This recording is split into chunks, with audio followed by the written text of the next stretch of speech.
welcome back to the channel.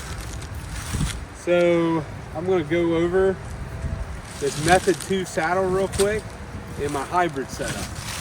So my Method 2, I say clutch all day long. Great saddle.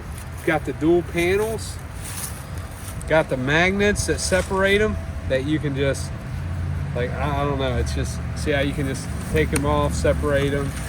They pop back in place together. I'm using the tethered, the assist hauler. I like it a lot. I like the bridge system on here with the Amstel daisy chaining, the Oplix rope on here for the lineman's belt. So the way I do this, when I get to the tree, actually I do this with the car. I wear this in. So it's real easy. You just slide it on. I've got buckles for it too in the truck. They're optional. I wouldn't say anything. I wouldn't tell anybody not to wear them, but I don't wear them personally. It's a personal preference. So this is how I wear it in. I wear it kind of high up because my hips and stuff, it just lets the saddle fall. But if you wear it up like this, you still have your lineman's loops that you can take advantage of, but it won't fall off your hips. So this is how I go into the stand, just like that. I have the stand on my back. I set everything up in the tree. I have this part right here in my assist hauler, which I'll put it back in there. I took it out to show everybody earlier, but I'll put it back in my hauler. Like I said, it's 20 foot of rope too, so plenty of room in here to haul. I didn't put it all the way in, but it's in there. Okay, so we're gonna go over this beast stick earlier, but this is how I like to climb and get in a tree, is with the beast stick. I think Ricky always think I say beef stick, but it's actually a beast stick, as in hunting beast gear. So when I get everything set up, I'm obviously lineman's belt on. I wouldn't do this like this at hunting height, but at ground level, we're gonna go ahead and do it like this. First thing I do is I have my lineman's belt, I set the stand, step onto the platform.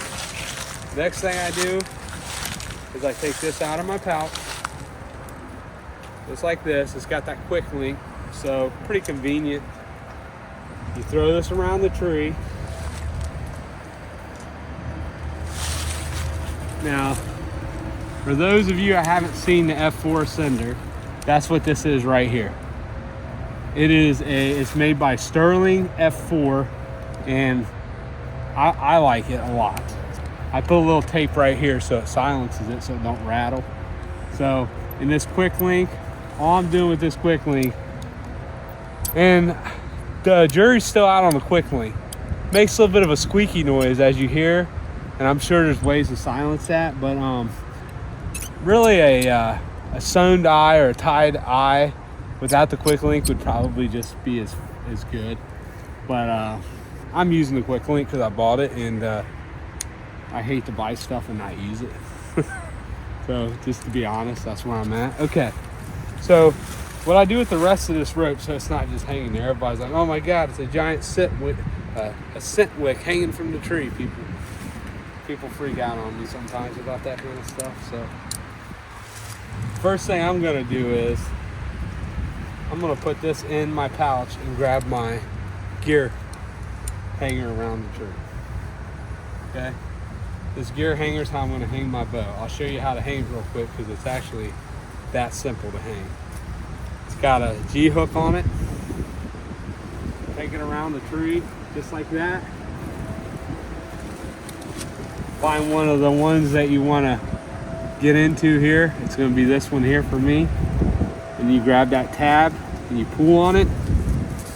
You put it where you want to, and you just tighten her up, just like that. Now, come around here. This is where my bow hanger is. I must have hunted out of a tree similar to this because it's pretty much where I want it. And I hang my bow from that. I take another one of these hooks and hang my bag from all these little molly loops hooked in here. Get this at tethered. I think it's pretty much just one of the more simpler ones I've used. It's not harder than any other ones I've used, probably up there with 2 or 3 other ones in simplicity wise. So if you want to, you can hook this, you can take this around a tree, do anything you want with the tag in, but I leave it hang most of the time.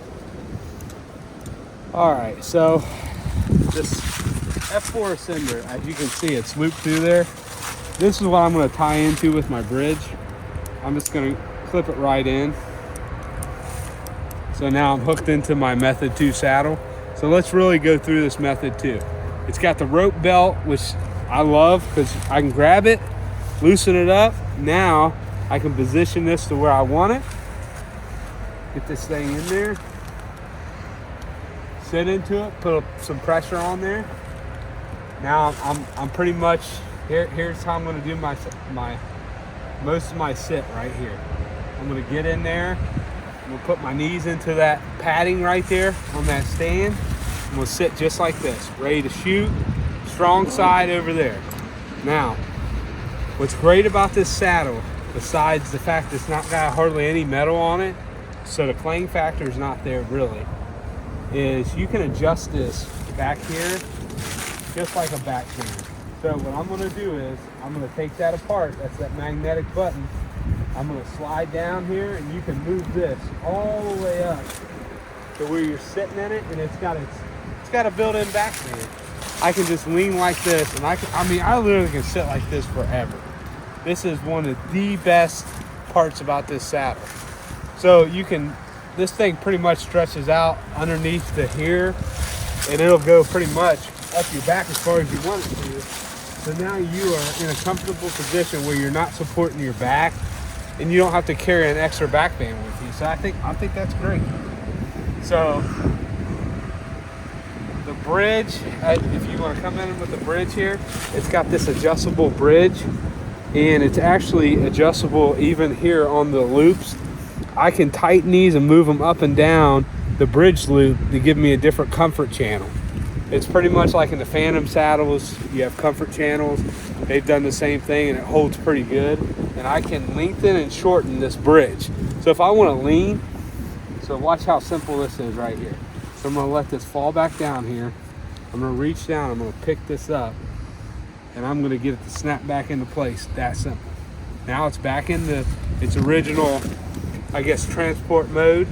Now I'm going to do a regular lean in it, just like this. I'm going to lean back in it.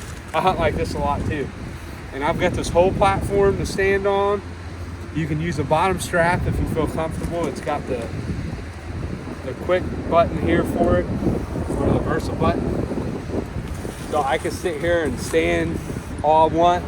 Okay, deer's coming from the other side. I see him, he's 200 yards away. What do? I can just simply turn up, I can stand up, sit here, and I have all the shots that I need to this side of this tree covered because I'm using the hybrid system. And I'm not too worried about spinning on a small platform. My other platform that I'm going to show you, I do use, but it's a little bit harder to pull this shot off. Not impossible, but you know, just harder. So in a rut situation when they're running, chasing, crazy crap's happening, you want something you can spin real quick, turn around and make a shot, because that's what happens during the rut. So this is that system. I like it. I love the saddle. There's a couple more double panel saddles I haven't had a chance to try. I'll look into seeing what I can do with those, but as far as what I've used, and I've used probably 8 or 9 saddles on the market, I prefer the saddle. And then Rick actually liked it. I let him use it, and he went out and bought one. And that's just pure, he just trying it out and liking it. So that should tell a lot of guys something. Nothing else to be said. Pretty simple. You know, the magnetic strips in here that are keeping it together, I don't know how long they're going to hold up per se, but I'm sure there's a way of getting them replaced or whatnot. But for right now, this is my system that I prefer 80% when I go in the woods. So thanks for watching. Like and subscribe.